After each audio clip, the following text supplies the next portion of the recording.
Good morning, everyone. Hope you're starting the day off strong. Welcome back to another video on Right Angle with Noah. I'm Noah, so this is the first episode of more of a sit-down style. Let's read a couple passages of God's Word before we get into the news.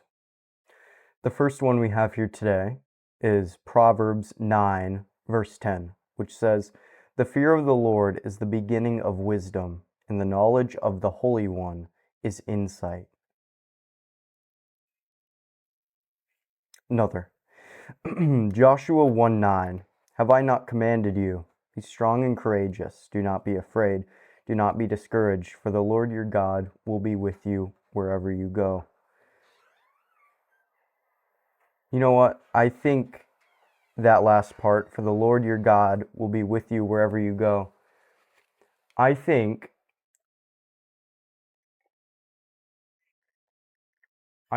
I read that the day that Trump got shot, July 13th, 2024 in Butler, Pennsylvania.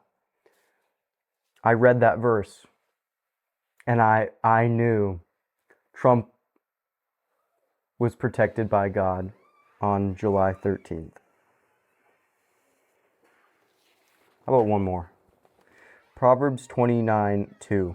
When the righteous are in authority, the people rejoice, but when the wicked rule, the people groan.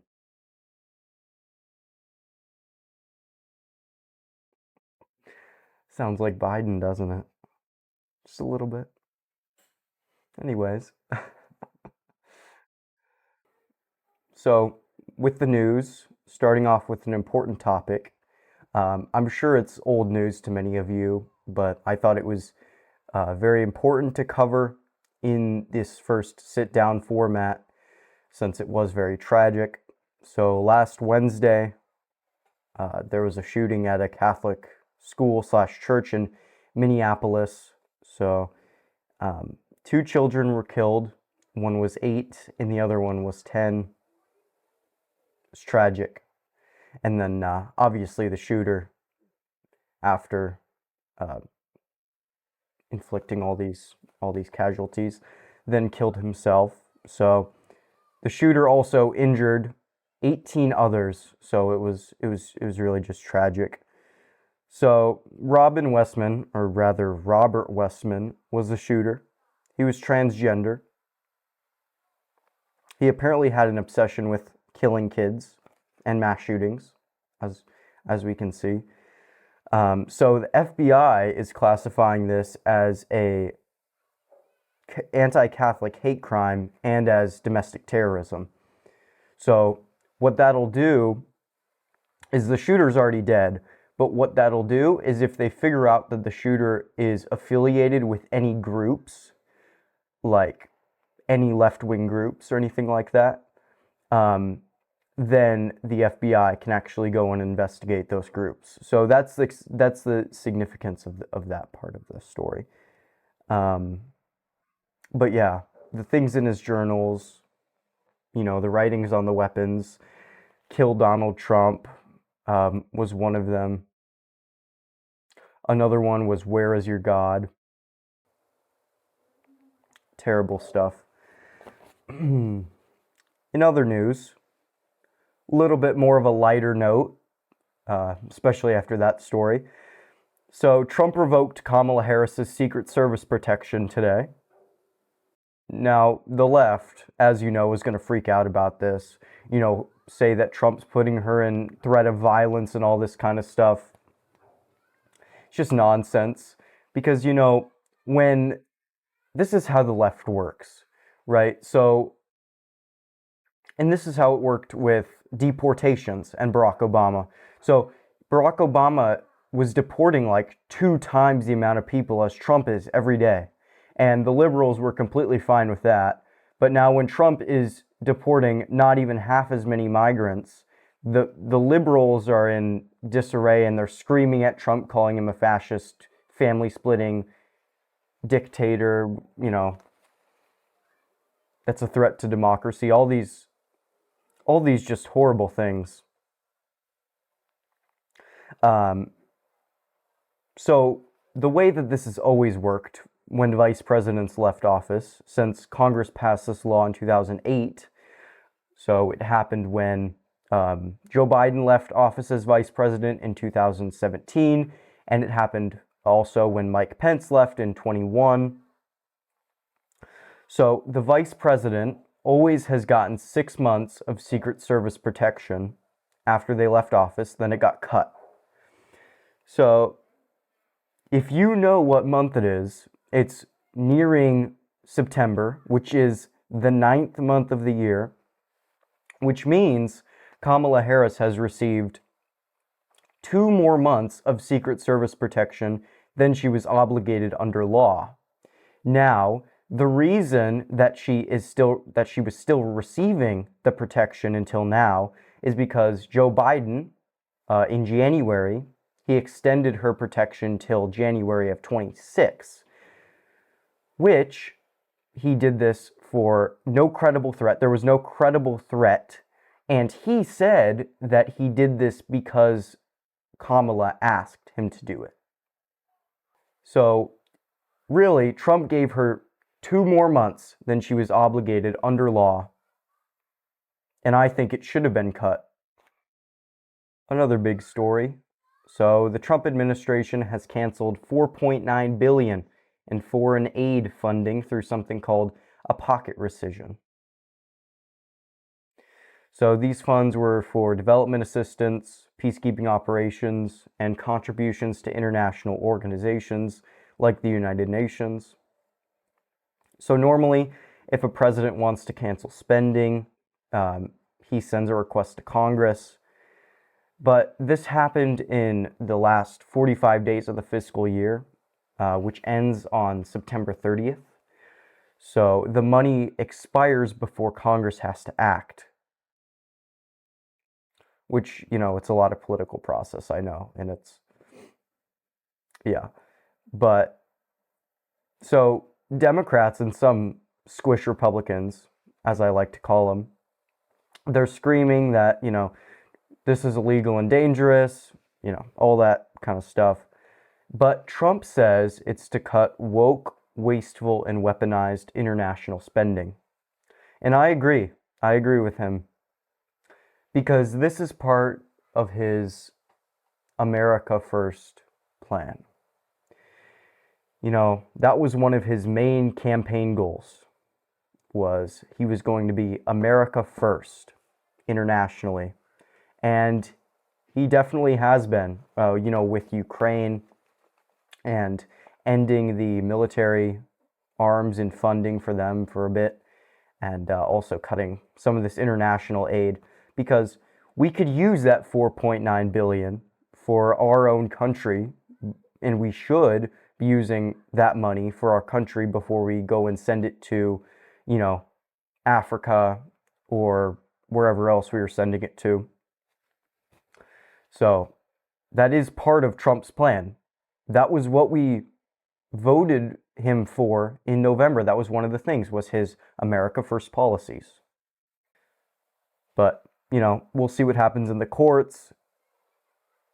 It'll probably go up to the Supreme Court, as many of the things have, and we'll see if they decide in his favor or not.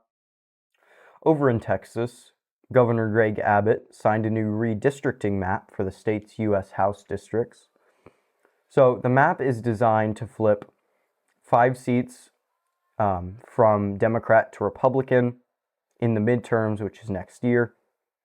And he says it's reflecting population changes.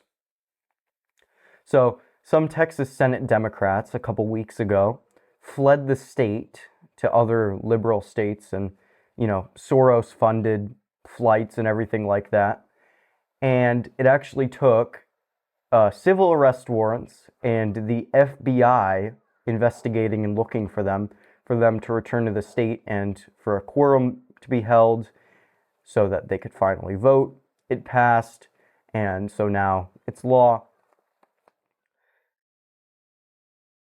So in California, Gavin Newsom is planning something similar. He said there's not going to be any election rigging. I think he just had a rally last Sunday, Saturday, something like that, where he says we're going to do something similar because we don't want the election or the midterms to be rigged, right?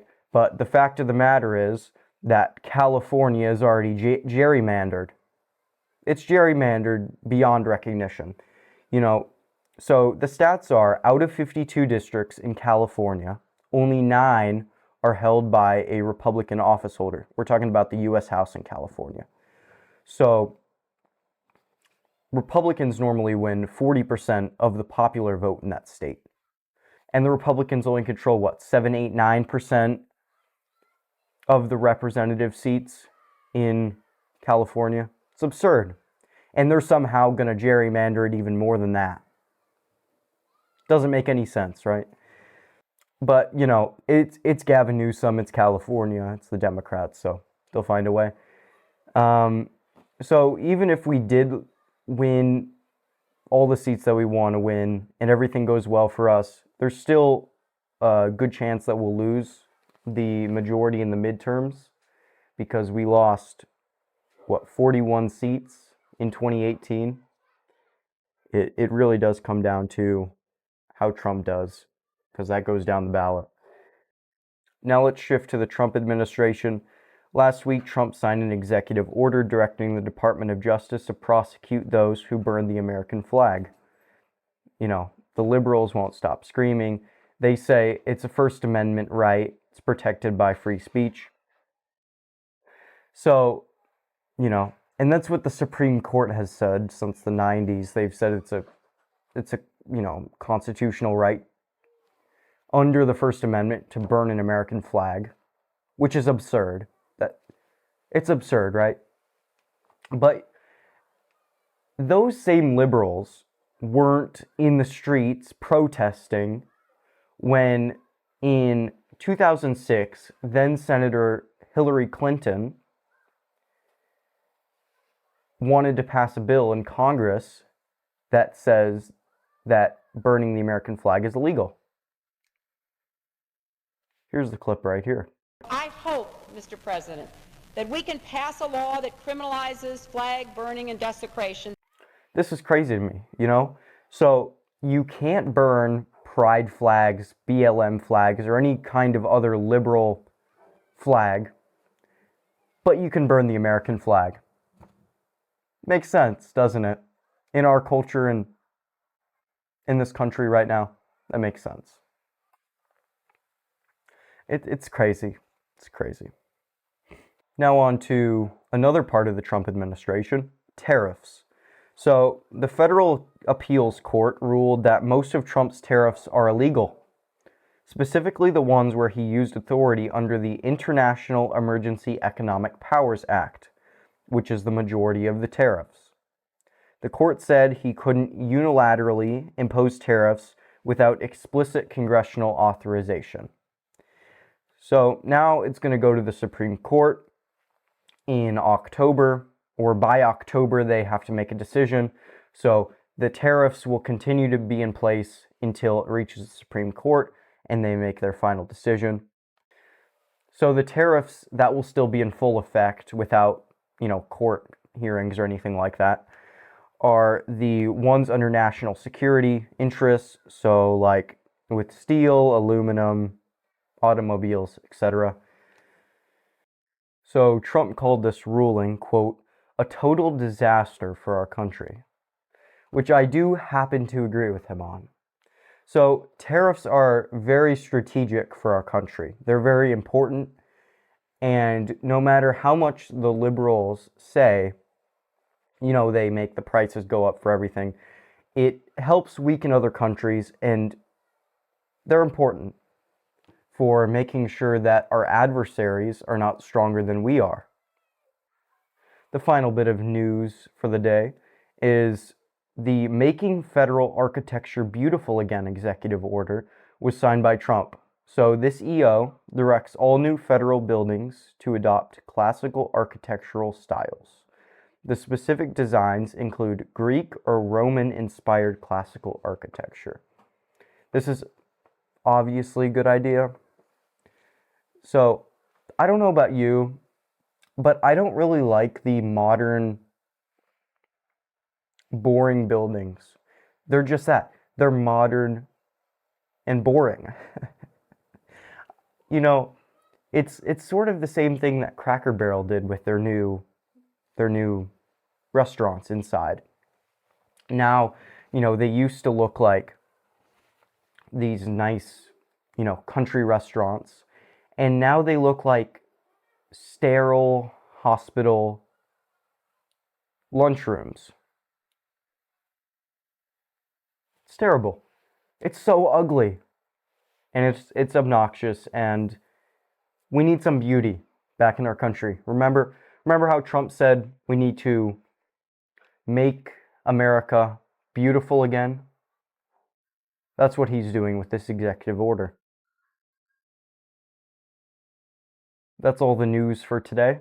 If you did enjoy this video, please subscribe, hit the like button, and send me a comment to let me know if you liked this new style of video, what I could improve, anything like that. And I'll see you all in the next video. Bye for now.